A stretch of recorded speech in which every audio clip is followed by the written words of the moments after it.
No ma arvan, et arvestades, kui dünaamiline on tegelikult ju tööjõu keskkonna muutused ja kõik seal reeglite muutused või siis nende reeglite puudumine tervikuna, nagu me oleme siin ka arutelus nentinud, et siis ongi väga tervitatav, et FARE dokument manifest on selline ambitsioonikas, üritab väga palju kitsaskohti adresseerida.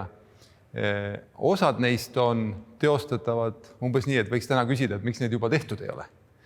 Ja minu soovitus olekski, et nendest võiksime siis kohe ka peale hakata, eks ole, et kui on lisaks manifestide järgmine on see checklist, et mis me siis ühiselt Eesti ühiskonnas tööturu moderniseerimiseks suudame ette võtta.